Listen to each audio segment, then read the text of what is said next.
All right, guys, welcome back to the portfolio vlog. I don't know if this is a vlog or not, but welcome back. If you watched my last video, I told you it's not over, right? The volatility is not over. The trade war is not over. The market pricing in the future is not over. There's still, just because we have this 90-day tariff pause does not mean things are, peachy again and we're going to start grinding back up or have a V-shaped recovery. The good news, I know that might sound scary, like I'm telling you that there's going to be more volatility incoming, more uncertainties.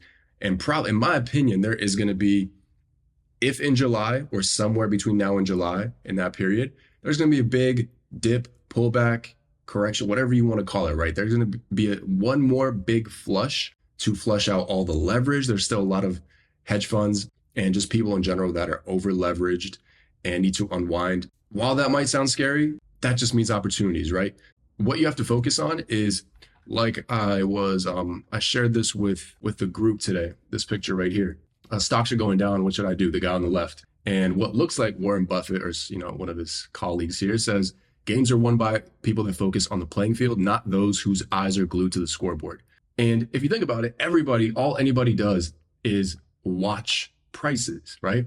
If the price of Nvidia is going down or price of, you name the stock, people are like, oh, something bad is happening. And that's not good. When in reality, the business could be unchanged, literally.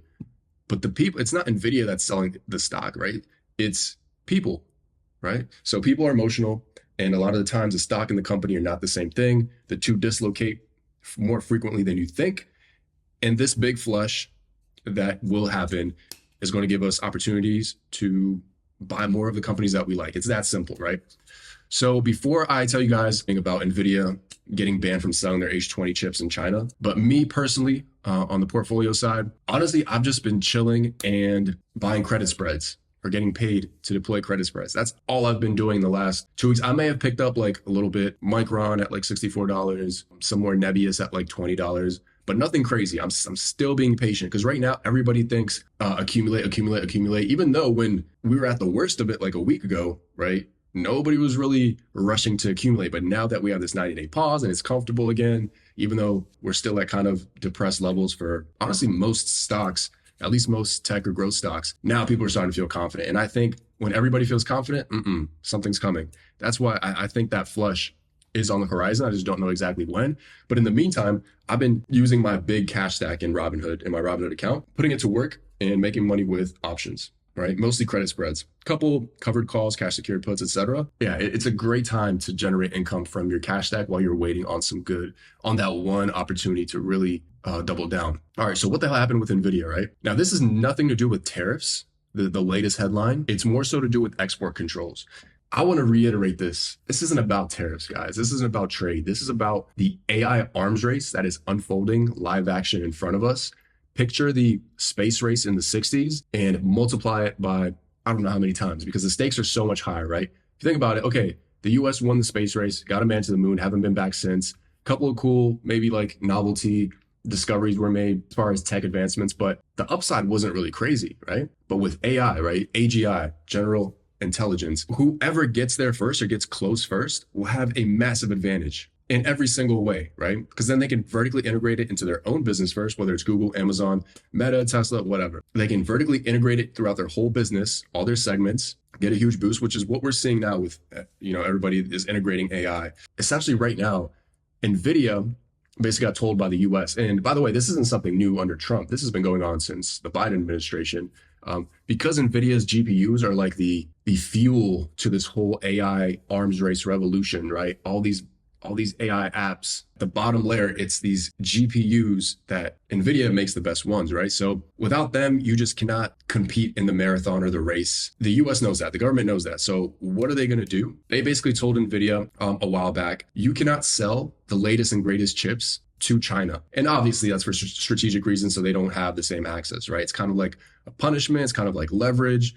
And Nvidia complied. So they made this like Chinese tailored H20 chip, which is like a watered down GPU. It's not the latest and greatest. I think that came out last year and it did well. I think of the 137 billion in revenue in 2024 that Nvidia did, 17 billion of that was from China. So some estimate that like China could be making shell corporations and buying these chips from like Singapore and just importing them in like through the back door because they're not allowed to, but let's be real, they're doing it. I don't think China will willingly accept like these watered down chips because they want to compete. So they're going to get their hands, do whatever it takes to get their hands on the latest and greatest, where they have to smuggle them in through Singapore or surrounding Asian countries. They're going to do it. They've been doing it. And that's why Chamath here, he's saying this graph is wrong. This chart is wrong, right? And this is what I was just telling you. Out of the what was it, $37 billion of revenue, and he's saying the number is higher. And explicitly, he's saying, if I were the Chinese, I'd use shell companies or vassal organizations in nearby Asian countries to buy GPUs and send them into China, right? I think that is a no-brainer. And I think you would have to be pretty foolish to think that's not already happening, right? So now, how much will this affect NVIDIA stock? So in the last couple days, it tanked quite a bit off of this news of the H20 chip ban in China, which I think is indefinite. I'm not sure. I don't think any of this stuff is permanent, right? I think there will be negotiations, and I think right now the US is just trying to hammer it and get all the leverage for China to negotiate, a better trade deal. But yeah, Nvidia took a little hit, right? So it kind of recovered back to over 100. And then when the news dropped, it went down to maybe 99-ish. And now it's floating around there. And everybody's kind of holding their breath as everybody's trying to price in, how big of a hit will this be to Nvidia? Now, this is weird because Jensen was just at Beijing. He was in Beijing saying how he's committed to dealing and serving the Chinese market, which is weird, right? Because Nvidia is complying with the US, but Jensen is in China and Beijing telling them we're committed to working with you guys. So I don't know what's going to happen. Hopefully no more sanctions that are even more strict on surrounding Asian countries.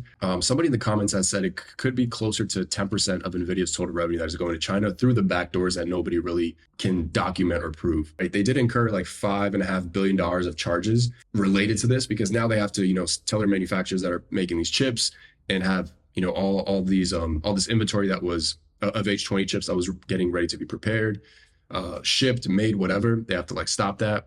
And they're going to take a hit of a couple $2 billion, which again, to NVIDIA is not really much of a big deal, but will this affect their top and bottom line? Honestly, I think the chip shortage is so crazy. I mean, I talked about Sam Altman's tweets on my last video, I think, but at OpenAI, they have a huge GPU shortage and I don't think they can buy enough. They can't get their hands on enough. So I don't think NVIDIA is going to have any problem compensating for the demand in the fiscal 2025, 26, 27. I don't see this greatly impacting NVIDIA's top and bottom line. So here's the breakdown. NVIDIA H20 was launched, I think, in mid 2024. The H20 likely contributes 10 to 15% of NVIDIA's total 2024 revenue. So it is a decent amount, right? It is a decent amount. Now, can other countries, buy the H20 chips that are left over? I'm not sure. But again, I don't think NVIDIA is having any demand problems selling their GPUs. At least not yet.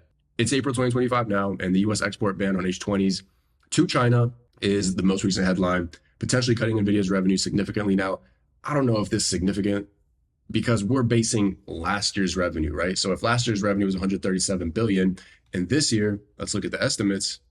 I think the estimates for this next fiscal year for NVIDIA is 202 billion, right? So if they get close, let's call it 200 billion. Well, that's an increase already of, 40%? So the demand is just so crazy that this same 17 billion of 200 billion is less and less than it mattered a year ago. So let's get back to this real quick. Market shift, the ban extending to other chips like H200 and B100 may accelerate China's push for domestic alternatives. So I think that's really the biggest fear here for NVIDIA and for the US in general, is if China's just fed up with all these restrictions and not being able to easily get the latest and greatest chips, is that they just start making their own. Now China is amazing at copy pasting. That is that's what they do really, really, really well. Fortunately, it's not easy to do that with NVIDIA's GPUs, because if it was, NVIDIA wouldn't have 95% market share and there'd be plenty of other competitors out there. It's very complex because when you're thinking of each chip having 1 billion transistors or whatever, and the lithography machines at ASML being super complicated, you can't just have one in-house warehouse that just pumps out these chips. You need to have multiple different businesses collaborating and creating them, designing, manufacturing. The good news is that it's not an easy feat to kind of replicate NVIDIA's GPUs and also scale. So I think NVIDIA, long story short, is going to be good. They're going to be good. It is kind of, a little hit in the short term to their revenue. But I think what we're going to see is an uptick, a suspicious uptick in their top of the line GPUs, that, you know, the Blackwell line. China's going to get it one way or the other, right? Off the books, through shell corporations. We're going to see that trend upwards. But right now, the market is trying to figure out everything that me and you are kind of, you know, thinking about and discussing right now. So what's going to happen to Nvidia? Is it a buy? Is it a sell? Is it a hold? In my opinion, it's a buy, especially if you get it under $100 per share. Buy it up. For the near future, the demand is just, you know, pretty insane. I don't see any replication or competitors eating up market share anytime soon. So they have a couple of years of runway of probably dominance ahead, and we'll see from there. But for now, there's a chip shortage, GPU shortage. OpenAI and the other big applications can't get enough GPUs. So it's a no-brainer. Try to not focus on the headlines as much, because that's all they're going to say is that NVIDIA's in trouble, because that's what sells. But in reality, I think NVIDIA is going to be good. And honestly, at these prices, if you fast forward like 2-3 years, you're probably going to look back and think these are pretty decent. I'm not saying this is a 10x, right? It's not like it's still a good entry point. We'll revisit this in the future, but I just want to update you guys on what's happening with the NVIDIA ban, so you understand, you know, all the inner workings. And that is it. I'll see you guys in the next video. Later.